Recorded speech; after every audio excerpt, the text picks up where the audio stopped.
You often see these three circles drawn as if they were perfectly interchangeable, and honestly, that creates a ton of confusion, especially when a product uses artificial intelligence but not machine learning, or uses machine learning but definitely doesn't use a deep neural network. AI versus machine learning versus deep learning.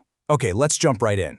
The confusion really peaks when these three fields get tossed around as simple, interchangeable labels in product marketing. Sure, it sounds super impressive, but doing that completely hides how these systems actually work under the hood. So, how exactly are they related? Well, today's explainer is going to build a really practical mental model for you. By the end of this, you'll be able to clearly explain the core idea, follow the main process from start to finish, and pinpoint exactly where you need to be a bit cautious about the results these systems spit out. First up, let's look at the absolute outermost layer. Artificial intelligence is simply the broad field of computationally capable systems.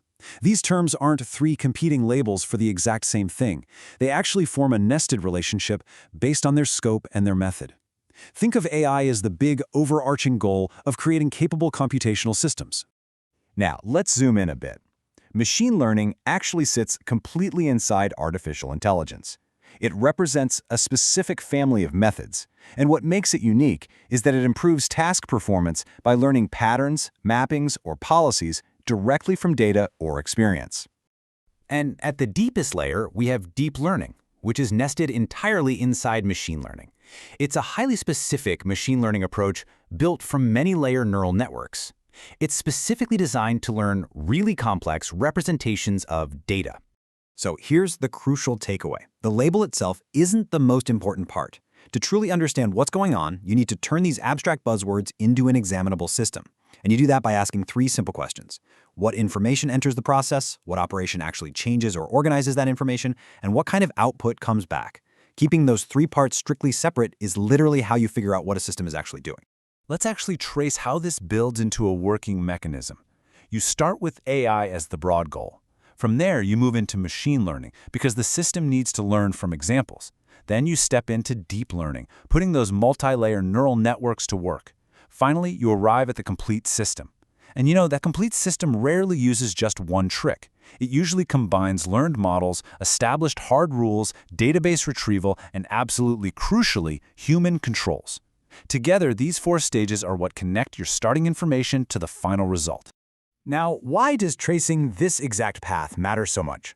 Well, because assumptions, measurement choices, and straight-up errors can sneak in at more than one stage.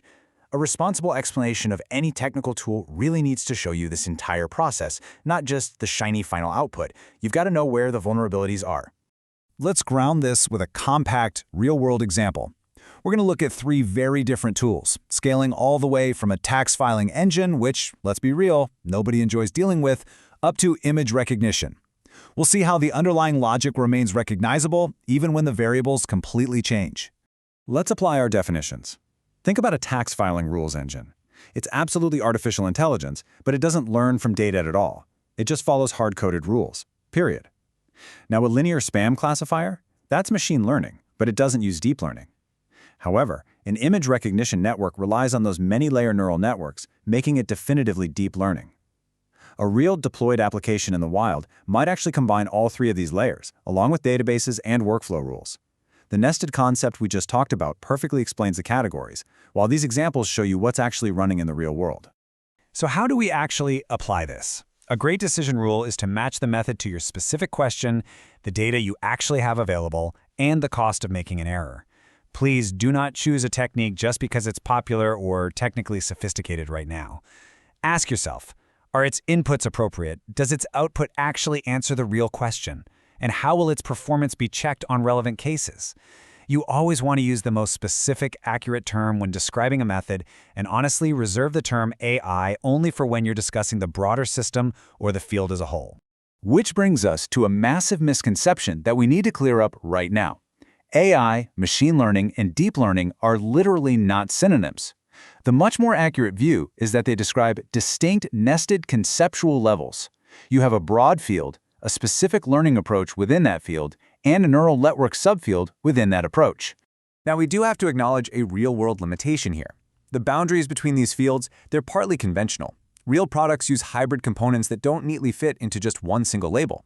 But that limitation doesn't make our mental model useless. Instead, it defines the conditions where a result actually deserves our confidence and the conditions that absolutely require additional evidence, rigorous testing, or human judgment before we can trust the outcome. Let's bring it all together for a quick essential byte recap. What is it? Well, artificial intelligence is the broad field. Machine learning is a family of methods that learns patterns from data.